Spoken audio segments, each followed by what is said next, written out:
Na sua apresentação aí, quando você faz o espumante, você prefere mais o brute. E eu não vi você falar um bom espumante que a gente tem aqui também, que é com a uva moscatel. Por que você não teve essa opção? Não, na verdade, as vinícolas produzem o espumante moscatel, mas na questão da denominação de origem, a gente trabalha mais em produtos secos. Tá? E a uva que mais se deu bem, que mais teve uma evolução, que nem a do Merlot, que mais apresenta safras normais, é a Chardonnay. E a Chardonnay, a gente não consegue fazer um moscatel com ela. A gente não consegue fazer um espumante adocicado. No máximo um demi-seco, acrescentando um pouco de açúcar. E quando a gente fala em moscatel, o que é o moscatel? Primeiro, ele é feito da uva moscato. Tá? Moscato branco, moscato itálico, moscato giallo, tem várias variedades de moscato. Mas no moscatel, você tem que acrescentar açúcar nele. Tá? E quando você acrescenta açúcar, você já está começando a mexer na originalidade do produto. Então a gente quer o quê? A gente quer produtos mais tradicionais, produtos onde tem interferência 100% do enólogo, do produtor, do vinhateiro que está produzindo, e que mantenham quanto mais possível a sua origem. Já no moscatel a gente já trabalha com ele de outra forma, né? Já a gente agrega outras coisas nele. Não sei se te respondi a pergunta. Bom dia. Meu nome é Marcelo, eu queria dirigir uma pergunta ao Rogério. Eu trabalho com desenvolvimento humano e essa questão da mudança de cultura, mudança de mentalidade, ela é essencial, né, para o processo. Então eu queria que você compartilhasse com a gente, falasse mais quais estratégias que vocês usaram, o que vocês pensaram, como fizeram, quais foram as dificuldades desse processo da mudança cultural, da mentalidade dessas pessoas que tiveram 80 anos naquela prática e tal. Obrigado. Sim, na verdade o que acontece? Nós temos uma geração nova de enólogos, todos eles filhos, tá, dessas pessoas que têm plantação e propriedades há muitos anos lá no Vale dos Vinhedos. Então é aquele trabalho de formiguinha, todo dia, todo ano, toda aquela questão, porque o jovem já está com uma mentalidade mais aberta para essa questão de tecnologia, de mudança de cultura, de apropriação. Mas a gente se deu por conta de uma coisa, que a gente não pode perder todos esses vinhedos também.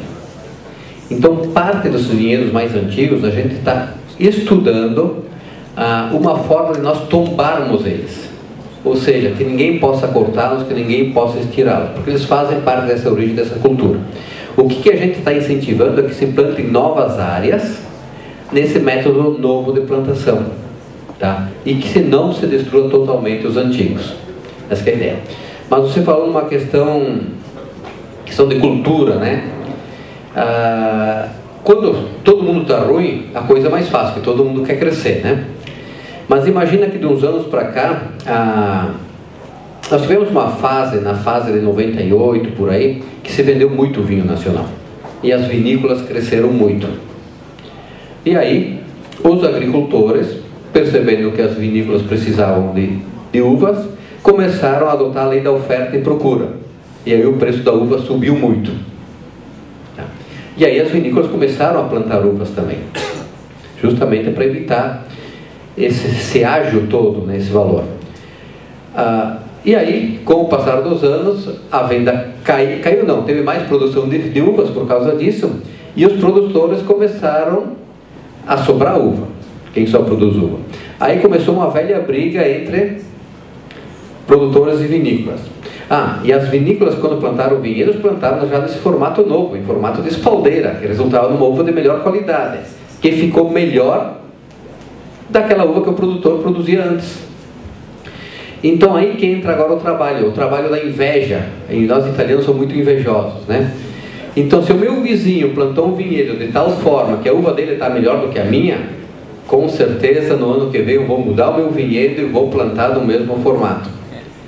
Se o meu vizinho da vinícola fez um vinho melhor que o meu, que o pessoal está gostando mais do dele, eu vou trabalhar os meus vinhos para o ano que vem fazer um vinho melhor ainda. Ou seja, se o teu jardim estiver melhor do que o meu, eu vou dar um jeito para o meu melhorar. E essa inveja no bom sentido é que tem feito com que a região cresça e cresça bastante. Não sei se tu consegui mais ou menos responder a pergunta. Bom dia, Beatriz, Rogério, Fábio do Incapé. Primeiro eu queria corroborar com a sua fala no sentido do tamanho do Estado do Espírito Santo, né? A gente fez uma discussão recente no planejamento estratégico do Incapé no sentido de que o Estado dificilmente teria condições de concorrer com escala, pelas condições, né, de espaço, clima e solo da região. Então acredito que as indicações geográficas podem ser um agregador de valor importante, atrelado ao que o nosso diretor técnico colocou, que é a questão das paisagens, agregando as paisagens capixaba com esses produtos. Uma outra seria para vocês dois. Você colocou uma preocupação, Beatriz, em relação o consumidor está exigindo qualidade, e temos a legislação sanitária aí que cada vez está apertando mais, mas por outro lado pode haver um hiato aí, ou um conflito entre o que é a forma tradicional de fazer os produtos, que dá aquela qualidade específica que o consumidor quer, com a legislação que pode muitas vezes dificultar que isso aconteça. Não sei como é que o mapa vê isso, não sei se o Rogério, se vocês tiveram algum conflito nesse sentido, entre o que a legislação exige de qualidade sanitária e com a originalidade do produto de vocês, com aquele saber fazer.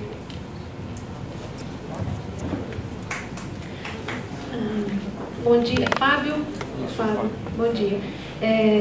Com relação à questão de volume, a indicação geográfica, ela vem exatamente, não necessariamente igual o próprio Rogério falou na palestra dele. Para a gente ter qualidade, a gente às vezes precisa diminuir um pouco de quantidade, né? E hoje a gente vê iniciativas, o próprio Vale dos Vinhedos é um exemplo, que nem todo produto deles é indicação geográfica. Então eles atendem diferentes consumidores, diferentes mercados. Então a gente pode trabalhar paralelamente uma questão de volume e até de commodity, que a gente tem uma demanda disso, mas a gente também valorizar a parte cultural, turística, etc. E produzir um produto com maior valor agregado, com identidade, e que para aqueles consumidores que entendem e pagam mais por esse valor. Então, são trabalhos paralelos. A gente trabalha IG no Brasil hoje ainda como nicho de mercado, mas na Europa não necessariamente não é nicho mais, né? Porque os consumidores eles já tem uma cesta de produtos enormes com indicação geográfica e eles querem e pagam por isso. Então, dá para se fazer um trabalho paralelo. Até as próprias instituições que têm a IG trabalham paralelamente, né? Com produtos mais uniformizados, comoditizados e os produtos de valor agregado, identidade, etc. Com relação à legislação, a gente se depara com esse problema com vários produtos, né? A gente tem, por exemplo, na questão dos lácteos, a questão dos queijos, né, que eles chamam ditos queijos artesanais, que tem a questão da maturação do queijo, enfim, que o leite não é pasteurizado para alguns tipos de queijo, e isso a gente se depara com a legislação do próprio Ministério da Agricultura com relação à adequação desses produtos e inspeção, enfim, para venda no comércio estadual e nacional. Bom, isso é uma discussão que ela está se iniciando, inclusive internamente no Ministério, tá? A gente tem que evoluir nesse sentido, porque senão nós vamos apagar, né? Na verdade, se extinguir produtos que são históricos, são típicos e que vêm aí ao longo da colonização do Brasil. Mas, ao mesmo tempo, a gente precisa garantir sanidade e inocuidade, né? Então, a gente tem que ir trabalhando as duas coisas e evoluir para fornecer um produto tradicional, que é o consumidor quer, né? Também, mas que o produto seja inócuo, né? Então, existem mecanismos para isso. Na França, eu sei que existem duas legislações para queijo. O chamado queijo industrial, né, que é o que nós temos aqui no Brasil, nos nossos laticínios, e tem a legislação específica para queijo, que eles chamam queijo de fazenda, queijo artesanal, né? Ele não segue as mesmas normas do queijo industrial, mas ele tem que ter, né, ele tem que passar por uma inspeção, por uma verificação que garanta que ele é inócuo, tá? Mas isso aí, nós não estamos no ponto que a França está em termos de legislação e nós precisamos evoluir para isso, porque a gente tem problema, por exemplo, o queijo do Cerro, o queijo canastra, o queijo coalho do Nordeste, os queijos da Ilha de Marajó, todos eles têm problemas, mas isso não é só um problema de legislação, é um problema que existe, porque a gente pega a maioria desses produtos, eles têm problemas sanitários, então a gente tem que trabalhar isso sim, né? E tem que investir, tem que modernizar, enfim. Mas isso a gente vai evoluir, até porque a indicação geográfica é um tema novo no Brasil, um tema novo dentro do Ministério, né? E nosso diálogo em relação a isso está só começando. Tem muito trabalho pela frente ainda. Leandro Carnieri de Venda Nova, e a gente iniciou esse projeto de agroturismo no Brasil, inclusive companheiro de Caxias, está perto de Caxias, lá tem a faculdade de agroturismo, não sei se está continuando lá, né? Bom, Beatriz, as questões que você levantou agora são importantíssimas nesse processo, e eu acredito que aqui tem que sair um compromisso desse fórum de cooperação e de boas práticas e junto de compreensão daquilo que pode ser a última pergunta que o nosso companheiro Ricardo fez é importantíssima, porque isso vem lutando há 20 e poucos anos nesse estado. Mudar. Quando você fala assim, mudar, plantar a uva que estava lá na barreira, e aqui nós falamos na cerca, né? Quer dizer, muda esse conceito. E a gente tem grandes problemas quando nós voltando para essas questões de regulamentação desse produto. Aí eu levanto a questão, porque às vezes nós vamos incentivar as pessoas a entrarem num movimento aqui para amanhã serem frustradamente enterradas. Porque quando se fala desses produtos, nós tivemos na França, tivemos na Itália, já tivemos em alguns países também, para a gente ver que realmente lá eles estão bem atrás da gente com equipamento, viu? Concordo contigo, a gente viu lá, filmou isso tudo. Bom, então o que poder fazer aqui no Brasil? Parece que aqui a questão é de juntarmos. Nós temos uma distância entre órgãos, eu brinco aqui no Estado, mas brinco com seriedade da coisa. Você pega os bancos, pega as instituições, você pega esses S's, todos vão na nossa casa, mas ajudam, encatetam, todos esses órgãos faz a gente fazer. Aí tem um órgão lá do Estado que vai lá para aprender. Então eu entendo esse negócio. Então é assim ou não é? Responda. É dessa forma. Então quer dizer, não adianta você falar para a criança crescer e falar assim, ó, se você tiver 10 anos eu corto sua cabeça, porque passou na altura. Então, é mais ou menos assim. Vamos pegar exemplo claro de produtos, por exemplo. Essa semana que vem vai ter o Salão do Turismo em São Paulo, vai? Aí, a agricultura familiar, pelas normas que tem no país, não tem um pobre coitado, pode ter um queijo, por exemplo. Porque não se adequa que as normas que estão no país. Aí, veja bem, como não tem ninguém, aí vem para cima da LET, que é a Lourenção, vem para cima do Carnieri, vem para cima de outro, olha, pelo amor de Deus, vocês não se enquadram na agricultura familiar, mas nós não temos um produto para levar. Olha, o Ministério está autorizando vocês a vender uma semana para vender o produto em São Paulo. É assim, eu estou com a carta na mão, posso vender uma semana. Aí, na mesma semana, eu não posso vender aqui em Vitória, às vezes. Então, quer dizer, antes de... Os fóruns são importantes, mas tem que colocar bem claro que também tem jeito de resolver isso. E os outros locais foram resolvidos. Senão a gente bota na cabeça de um monte de produtores, um monte de pessoas, que ele pode fazer, mas que depois não pode. Então, nós temos eu gostaria de depois de ouvir a sua opinião em cima disso, porque isso modifica. Quando você faz um projeto de viabilidade econômica, você chama um técnico do Sebrae e assim por diante, o que ele faz para a gente? Faz a viabilidade.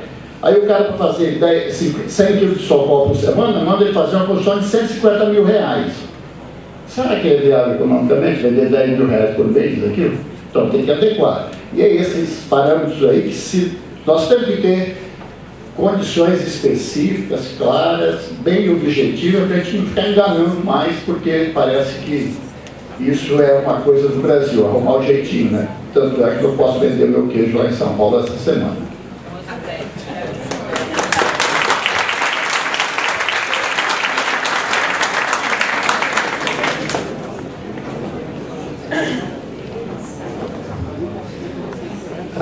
Só aproveitando, respondendo a tua pergunta também, ajudando, colaborando nisso aí, e a do Fábio, né? Do Fábio de antes, o Fábio questionava a questão da legislatura e tudo mais, como manter a tradição. Na verdade é uma situação bastante complicada, né? Porque o Ministério, ou nosso governo entende que a indústria vinícola, assim como a indústria do queijo, e do socol e dos outros, é tudo igual, é tudo nivelado da mesma forma. Ou seja, as leis são as mesmas para grandes e pequenos. Isso tem o lado ruim, mas tem o lado bom também. Tá? Nós somos um país, falavam que a Beatriz é uma fiscal boazinha, e nós temos muitos fiscais boazinhos, na verdade, bonzinhos. nós trabalhamos muito bem com o Ministério da Agricultura lá. Por quê? Primeiro, o povo brasileiro precisa ser fiscalizado. A gente não aprendeu a trabalhar sem fiscalização ainda. A gente faz qualquer coisa, qualquer roubo. O meu pai sempre conta que antigamente o pessoal que produzia alguma coisa na colônia, quando produzia alguma coisa que não era bem produzida, bem cuidadosa, bem higiênica, eles diziam "le parcoi de bento". Para quem não entende italiano, é para o pessoal da cidade, é para o pessoal de Bento, aí não tem problema. O que a gente tem que aprender é fazer o produto que a gente vai vender, o produto que a gente faz para a gente, o produto que a gente comeria também, que a gente beberia. A gente tem que ter essa mesma questão. E eu acho que a gente precisa ser fiscalizado sim, porque tem muito produtor que não trabalha dentro das formas adequadas de higiene e tudo mais.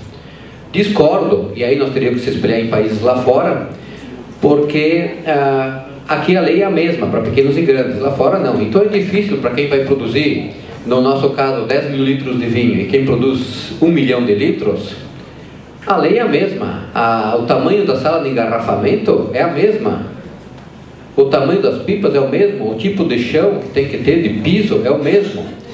Então é diferente a gente construir um pavilhão que a gente vai gastar quase R$1 milhão, tá, para uma vinícola um pouco maior, e um pavilhão de R$100 mil para uma vinícola de pequeno porte. Então eu não posso ter um engarrafamento às vezes de 40, 50 metros quadrados, que é o tamanho todo da minha área que eu vou ter praticamente de produção. Então essas coisas a gente vem trabalhando junto com o governo também para a gente tentar modificar. E se todos nós batermos um pouquinho em cima disso, se nós do vinho batermos nisso, se vocês do queijo fizerem isso e todo mundo fizer, nós vamos com certeza conseguir dobrar isso aí. Porque o governo muitas vezes ele não sabe.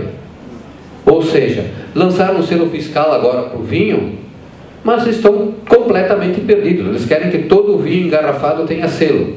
E eu tenho vinhos, por exemplo, que tem que ficar 2 anos na cave descansando na garrafa. E aí, como é que eu faço? Ou seja, se entrar na minha vinícola, eu vou me autuar por causa disso. Mas todas as vinícolas têm vinhos que ficam 2 ou 3 anos na cave descansando, amadurecendo. Então são coisas que o Ministério hoje, a Receita Federal também, ela vem tapando um olho, sendo o fiscal bonzinho que está deixando a coisa passar, porque eles também têm bom senso. Na maior parte dos casos tem bom senso. E respondendo à questão do Fábio aí, nós tivemos que se adequar tecnologicamente, sim, para fazer um vinho bom, para fazer um produto bom. Mas não quer dizer que a gente perdeu muito tradição. A gente não pisa mais a uva com os pés, tá? A gente tem equipamentos para fazer isso, tá? Que são mais higiênicos, trabalham melhor e resultam num produto melhor. Mas quando eu falo em tradição, principalmente no vinho, o vinho ele é um ser vivo, na verdade. Ele vai mudando a cada dia que passa. Já ouviu aquela história que se você falar com a tua plantação, com a tua horta todo dia, a hortaliça fica melhor, a flor fica melhor? O vinho é a mesma coisa. Se a gente visitar ele todo dia, ou mexer nele todo dia e tratar ele com carinho, também ele vai se tornando melhor. E então nas pequenas vinícolas o que acontece? Nós temos tecnologia necessária sim, nós temos equipamento de frio, nós temos desencaçadeiras, tanque de inox, mas tudo em pequena proporção. Onde a maior parte do vinho, o que acontece? Por exemplo, no meu caso, que é o caso de muitas, quem colhe a uva, quem faz o vinho, quem põe na garrafa, quem analisa tudo sou eu. Então o vinho vai sair com a minha característica, com a minha cultura, com a minha tradição, tá? Foge um pouquinho quando o processo é totalmente industrializado, quando a gente contrata funcionários para fazer isso e que muitas vezes não tem nem ligação com a terra e não conhece a forma de se produzir. Mas quando você está contratando alguém que é da região, que sempre produziu uvas, que já fez vinho e tudo mais, é difícil ele perder essa característica.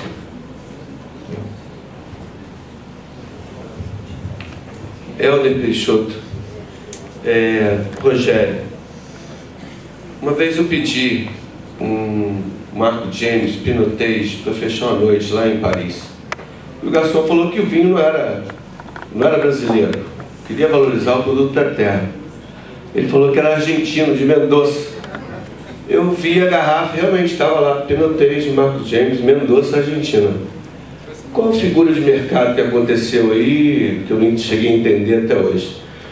A outra questão é o seguinte, os vinhos franceses têm designações de origem, né? Contrôleur, se é de Bordeaux, Contrôleur, Cru, Grand Cru. Qual o paralelo que a gente encontra no vinho nacional para poder acompanhar esse padrão de qualidade?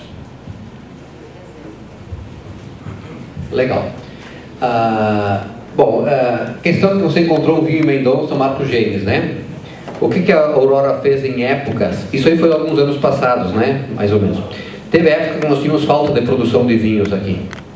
Então, algumas vinícolas, as maiores, adquiriam vinhos lá fora, tá? E engarrafavam lá na origem e vinham para cá. Nós temos o caso, por exemplo, da Casa Valduga, que é uma vinícola famosa, que ela tem uma vinícola em Mendonça, que também produz vinhos lá. Nós temos o caso da Miolo, que ela tem várias parcerias. O Miolo Wine Group hoje é formado por várias empresas de fora. Tem empresas do Chile que são sócias, tem empresas da Argentina que são sócias, tem empresas da Espanha que são sócios também. A Casa Valduga tem uma empresa de Portugal agora também, que tem uma parceria muito forte. Então, o que aconteceu? Como a gente não consegue lutar contra o vinho importado, a gente não tem forças suficientes, às vezes por uma questão estratégica de marketing, essas vinícolas têm um que outro produto de fora, tá? Para ter uma entrada numa carta de vinhos de um restaurante e tudo mais, e colocar o vinho nacional juntamente com ele. Mais ou menos nesse sentido. Não sei se consegui mais ou menos te esclarecer. Okay. A segunda é a designação de origem. Sim, tá certo. Você reparou que na França, ou na Itália, ou em Portugal, em cada região que você vai, você bebe o vinho da região, né? Tem o vinho lá. Até uma época que eu estava em Portugal, eu quis brincar com o dono do restaurante e pedi se ele tinha um vinho francês. Eu não apanhei, mas o senhor me respondeu o seguinte: a França produz vinhos? Não sabia. Tá? Para ver como eles respeitam e acreditam no produto da terra deles. Coisa que a gente não tem aqui nessa cultura do país. Nós temos ainda na cabeça do brasileiro, o que é de fora é melhor. Isso aí é uma inverdade. Hoje, se você pode comparar, você vai ter um Cabernet Sauvignon do Vale dos Vinhedos, ou um Merlot do Vale dos Vinhedos, que vai ter a característica do Vale dos Vinhedos, que é diferente do Cabernet chileno, que é diferente do Cabernet que vem de algum outro país. Nós temos o nosso terroir, nós temos a nossa identidade, a nossa denominação de origem. E é difícil comparar aqui no país, porque nós não temos, dentro da área de vinhos, outras regiões demarcadas, a não ser a do Vale dos Vinhedos. Nós temos vinhos do São Francisco? Sim, temos vinhos do São Francisco, que tem a característica de lá. São vinhos bons, são vinhos excelentes, dentro da característica deles. Então, o que a gente tem que... Nós, Vale dos Vinhedos, precisamos vender? A ideia do terroir do Vale dos Vinhedos, a ideia da casta que a gente tem lá, a forma como ele é produzido e o resultado que ele tem. Para você saber que quando quiser beber um vinho mais tranquilo, um vinho de guarda, um vinho encorpado, mais tânico, você vai decidir por um Merlot produzido no Vale dos Vinhedos. Quando você quiser um vinho mais alcoólico, com mais graduação alcoólica, você vai pegar um Merlot chileno daqui a pouco, que é mais alcoólico. Ou quiser um vinho mais leve, pega lá do Vale do São Francisco, que a característica do Merlot vai ser diferente. Mais ou menos por aí? Okay. Bom dia, meu nome é José Augusto. Primeiro, dar os parabéns aí a Beatriz, a organização. E a tua palestra, Beatriz, parabéns, foi muito boa. E você mostrou por que você está indo para Brasília. É disso que o Brasil precisa, de pessoas competentes. Ô Rogério, a tua palestra, a gente fica até emotivo. Quando a gente assiste a tua apresentação, a gente sente que o teu trabalho faz parte de nós. Ou seja, dá orgulho saber que dentro da região do Brasil a gente tem um produto, assim, uma região que está fazendo um trabalho tão diferenciado e chegar lá fora e... Não, nós temos também um vinho com denominação de origem. Rogério, a minha questão é o seguinte: a gente sabe que a Provale é como se fosse o conselho regulador, quem controla e enfim. E ela tem um papel muito importante dentro disso, porque além de controlar a IG de vocês têm toda a questão de promoção, de criar materiais, de envolver as vinícolas, enfim. Então, a minha pergunta ela se resume em 3 partes aqui para a gente tentar deixar o um pouco mais prático. Primeiro, a Provale, ela nasceu com a visão da IG, ou antes da IG tinha alguma outra necessidade, como estudo da qualidade dos vinhos ou do tipo de solo? Essa é a primeira pergunta. A segunda é, como que é mantida a Provale? Porque a gente sabe que para uma região ter uma indicação, é interessante que tenha a sua Aprovale dentro da região, e quanto mais forte for a sua Aprovale, melhor serão os resultados. E terceiro, aqui como no Espírito Santo nós temos regiões de café, regiões montanhosas, produz tanto Conilon quanto Arábica, enfim, tem uma riqueza muito grande. Qual é a tua indicação, o que você traz para criar a Aprovale aqui no Espírito Santo? Como que você colocaria um pouco da tua experiência, um pouco da tua prática, se você fosse trazer aqui para o negócio Espírito Santo? Obrigado. Legal. Primeiro, o associativismo, ele surgiu, na verdade, de uma necessidade. Ou seja, não se conseguia vender o produto, não se era reconhecido, e aquelas vinícolas queriam fazer alguma coisa para se tornar conhecidas. E sozinhas, impossível. Então a melhor forma era se unindo. Então o princípio da Provale, da Associação dos Produtores de Vinhos Finos do Vale dos Vinhedos, foi o associativismo mesmo, juntar forças. E depois que juntaram forças é que começaram a pensar o que iam fazer. Aí que surgiu a ideia da IG, com tudo mais. Partindo disso aí. Bom, a entidade, ela vive de mensalidades. Hoje nós temos divididos em dois setores. Nós temos associados produtores, que são as vinícolas, e nós temos associados setoriais, que são hotéis, restaurantes, pousadas, artesanato e tudo mais. A média dos associados setoriais de mensalidade gira em torno de R$100. Uns pagam 150, outros não pagam nada. Por exemplo, produz artesanato em casa, faz alguma coisa. Ele é associado, mas não paga a mensalidade porque não tem condições de pagar a mensalidade. Mas a renda maior vem dos associados produtores, que são os produtores de vinho. Como é que a gente faz? Todos eles têm uma mensalidade de R$250 por mês. Tá? Mensalidade fixa. Mais variação sobre a produção de vinhos. Por exemplo, se eu produzir até 50 mil litros de vinho por ano, eu pago 10 centavos por litro de vinho produzido para a associação. Tá? Isso dividido em forma mensal. Se eu produzir de 50 mil litros a 100 mil litros, eu pago 8 centavos. Se eu produzir de 100 mil litros a 500 mil litros, eu pago 6 centavos. E se eu produzir acima de 500 mil litros, eu pago 3 centavos ao litro. Tem uma ideia. Então, vinícolas maiores pagam mais. Hoje nós temos vinícolas lá que pagam R$5 mil de mensalidade por mês. Nós temos um custo muito alto para sustentar a estrutura da Provale. Por quê?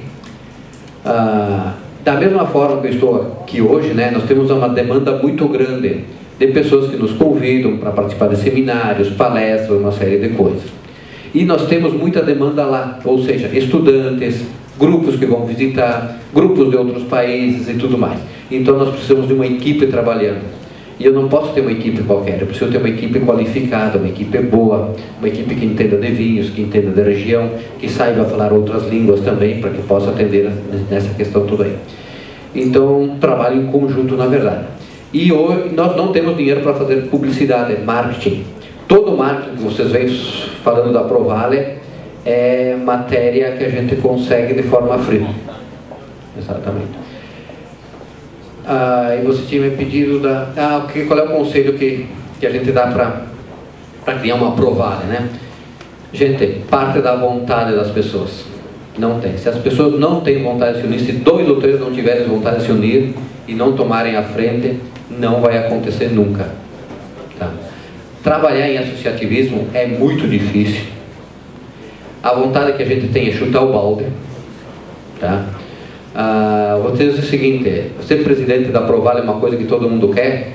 Não, porque dá trabalho.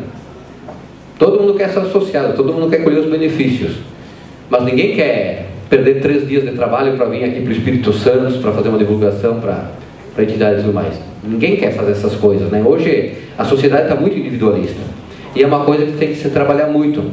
A gente só cresce no associativismo e a gente tem que ver vantagem nessas coisas. No momento que as pessoas começam a perceber que estão tendo vantagens, aí elas começam a trabalhar. Então o primeiro passo é demonstrar que se juntando a gente une forças. Tem uma questão tanto para o Sérgio como para a Beatriz. A primeira parte seria, como você mesmo ressaltou, Vale do Vinhedo é uma região grande e tem todo tipo de produção de vinho, de todo tipo de uva, e a forma de produção diversificada, quanto vinícolas, desde muito pequenas, cantinas, né, até grandes vinícolas. A questão é, primeira, como que é o controle, se é por agentes terceiros, auditorias, das garantias, tanto da indicação de procedência, como vai ser também da denominação de origem que vocês estão pleiteando.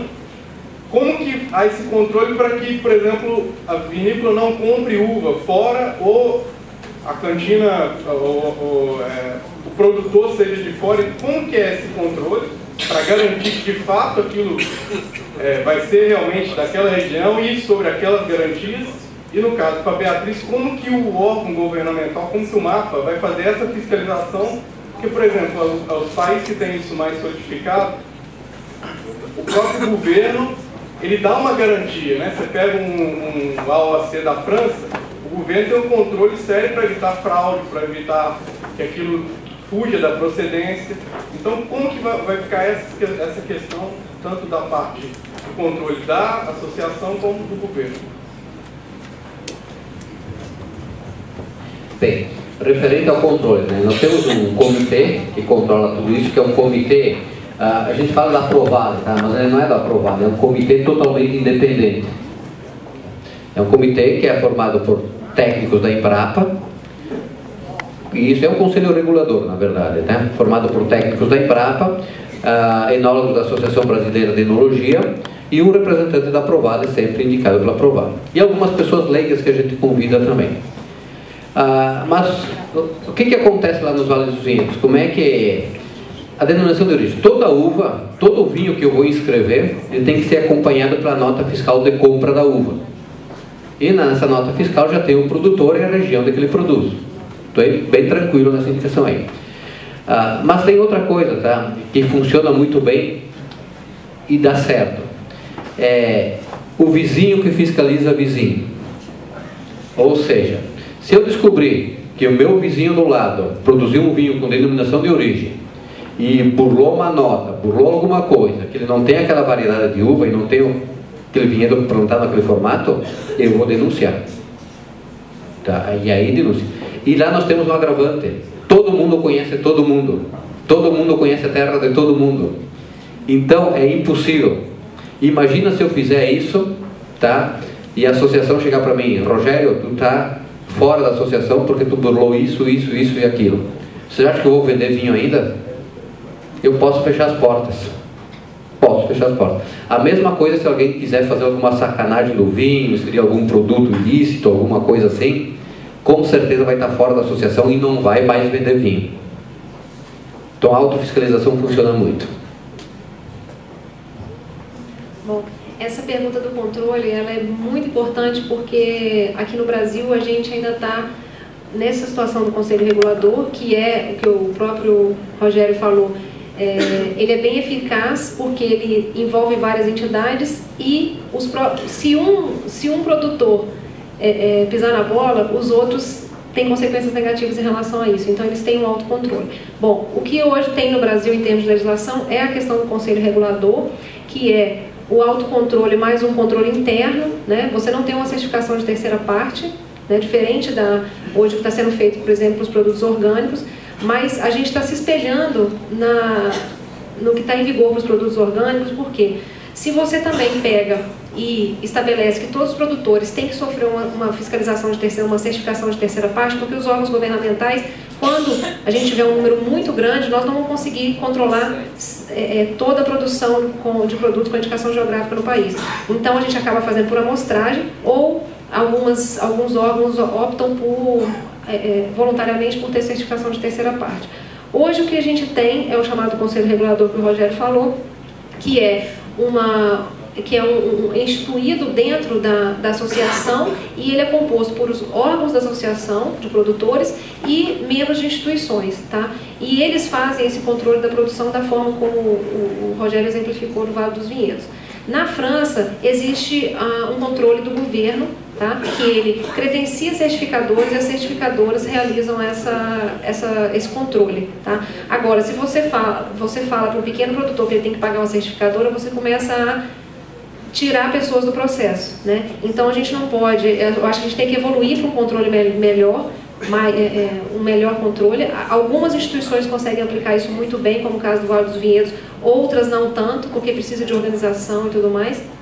E nós, do governo, nós não estamos lá para fiscalizar especificamente as indicações geográficas. Ainda não. Nós não temos ainda legislação voltada para essa parte do controle. A gente quer evoluir para isso, é uma discussão futura, né? A gente já está começando a discutir, mas ainda não tem nada estabelecido em relação a isso para ser implementado, mas a gente quer evoluir para dar oportunidade para todos. Então a gente tem essa questão de dar uma opção de o produtor produzir, ter um controle, mas não necessariamente ter que pagar para isso, como o caso das certificadoras. Então acho que a gente tem que pensar nesses fatores, porque a gente vai trabalhar muito com produtos tradicionais e pequenos e médios produtores. Agora, o autocontrole e o controle interno são controles bem eficazes nesse caso, porque eles são a coletividade e um depende da imagem do que o outro faz.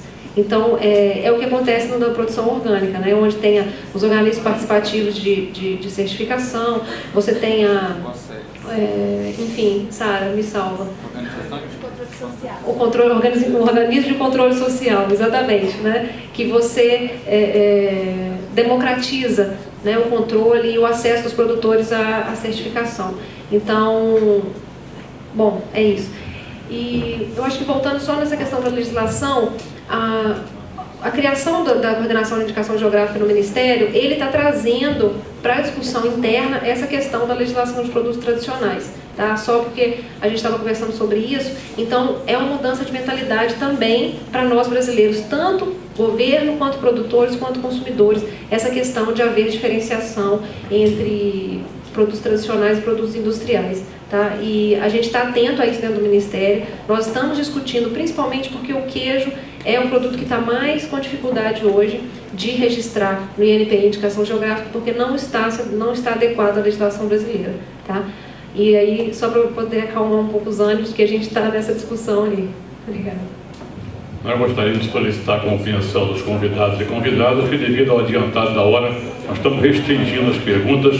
Nós temos duas propostas aqui, que serão as duas últimas, e aqueles que não puderem fazer diretamente o microfone, tanto a Beatriz quanto o Rogério estarão à disposição aqui no intervalo para atendê-los.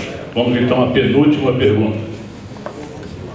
Bom dia a todos, eu sou Josilene, mestranda da Universidade Federal do Espírito Santo, Departamento de Geografia.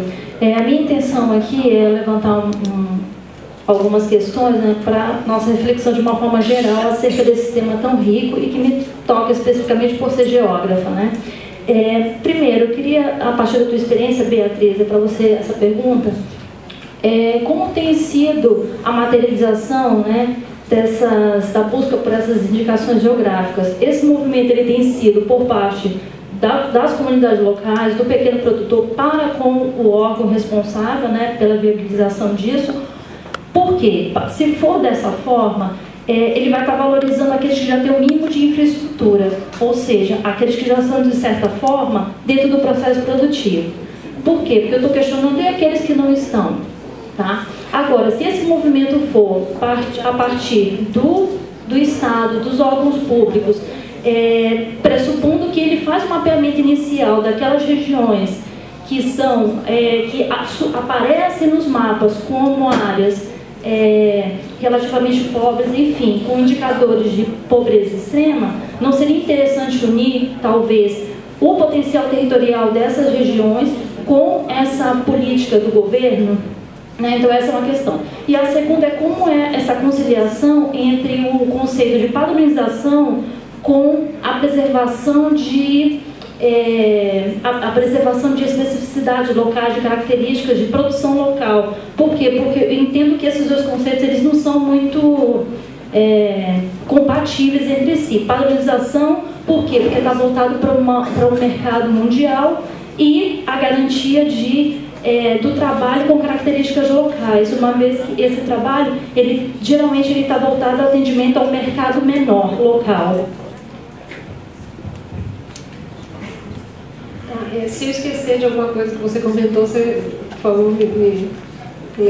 Com relação a essa questão das iniciativas, o que, a exemplo do Ministério tem feito e outras instituições, nós fazemos diagnósticos estaduais, no caso, cada estado faz um diagnóstico local, né, estadual, identificando quais os potenciais produtos para indicação geográfica, marcas coletivas, e nós levamos até essa organização produtiva a informação do que consiste a indicação geográfica, né, a exemplo dessa apresentação que foi feita aqui, e a partir daí nós dependemos e precisamos, e é a condição necessária, que seja iniciativa da organização produtiva, tá? Então nós não levamos pacotes prontos, isso não é ideal, tá? Essa construção tem que ser feita pela organização de produtores, né? A exemplo do que o Rogério falou, eles sentiram a necessidade de ir atrás disso e eles tiveram um apoio governamental.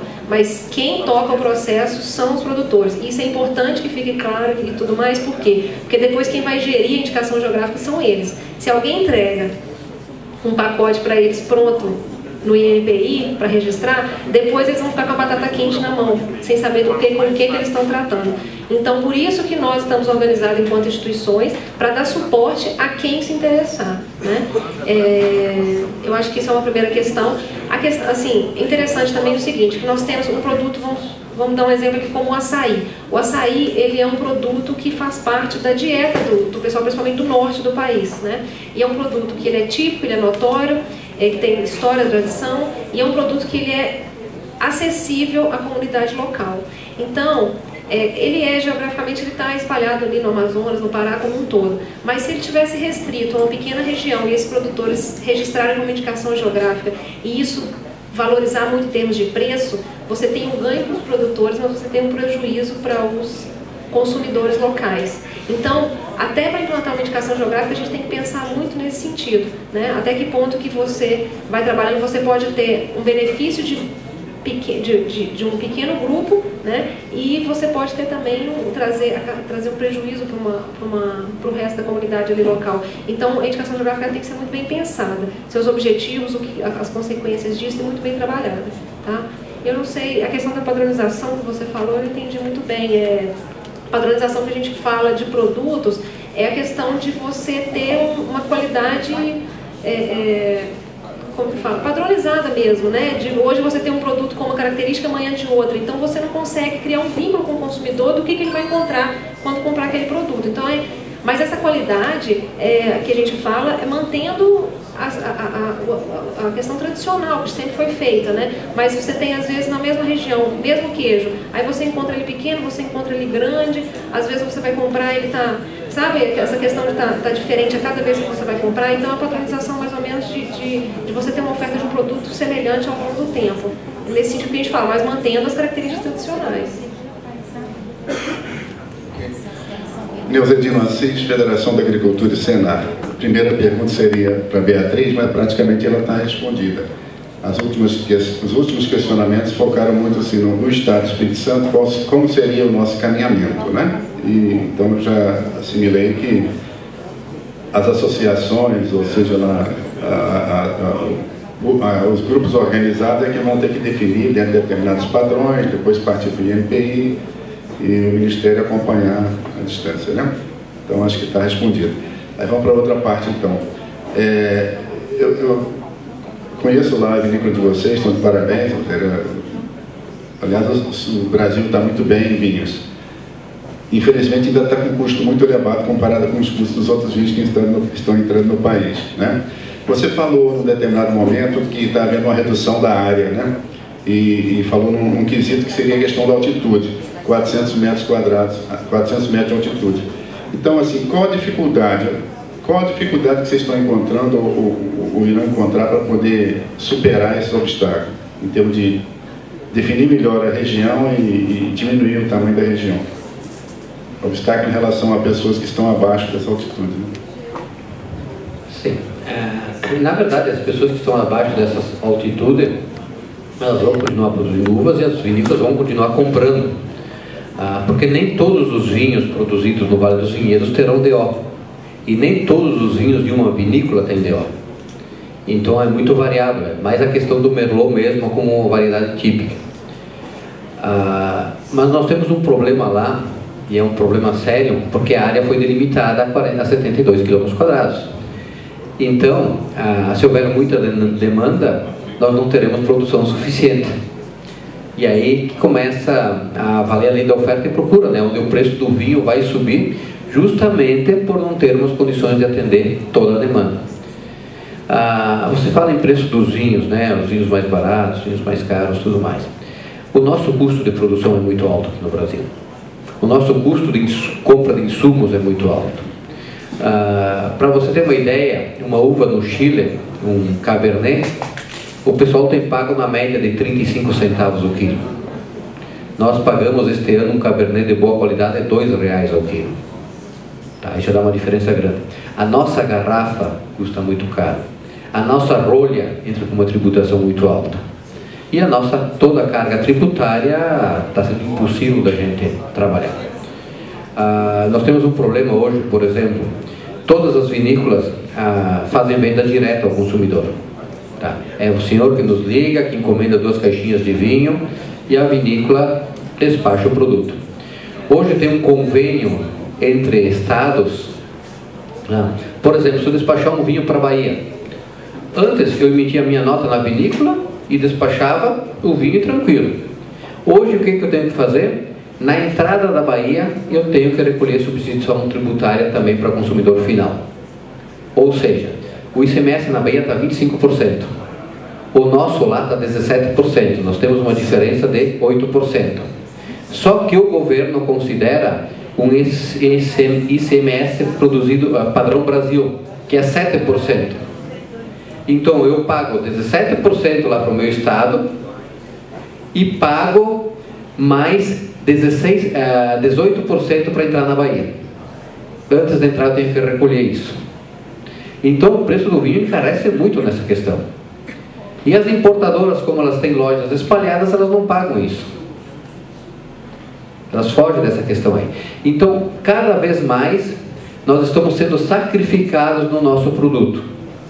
E como eu acredito que o vinho, para a economia do país, é inexpressivo, não tem muita representatividade, nós não temos força política suficiente para mudar essa realidade, nós, produtores nacionais. Nós somos colônia, doutor. Somos colônia. Nós somos colônia. Beatriz, quer fazer um pronunciamento, por favor?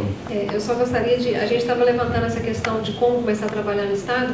A gente tem muitas regiões e realmente as regiões elas têm que estar maduras para iniciar esse processo. Então, não necessariamente a gente tem que começar tudo de uma vez, né? Eu acho que a própria experiência de uma vai auxiliar na outra, então a gente vai caminhando aí aos poucos. Mas a gente tem pessoal interessado que conhece e está correndo atrás, até o Luiz Carlos que está aqui, que já nos ligou, o pessoal de Santa Teresa, né, querendo saber, conhecer como que desenvolve, né? Aí eu falei com ele, vamos no seminário que você vai conhecer a estrutura que o Estado tem e a partir daí a gente pode começar a trabalhar, né? E antes de finalizar, eu só gostaria de agradecer o pessoal do DEPIDAG aqui da Divisão de Política e Desenvolvimento do Ministério, que, como o Zé Arnaldo falou, eu levantei a poeira aqui, depois eu fui embora para Brasília. E eles terminaram e o sucesso desse evento aqui é porque, além de todo o fórum, né, o pessoal abraçou aí e deu continuidade ao que a gente tinha iniciado aqui. A Sara, muito obrigada, viu, Sara? Deixei ela doidinha aqui esses dias. Então é isso. Nosso aplauso final a Beatriz de Assis Junqueira e o Rogério Carlos Alduva. Faremos agora o intervalo para o almoço, solicitando o retorno às 13h30.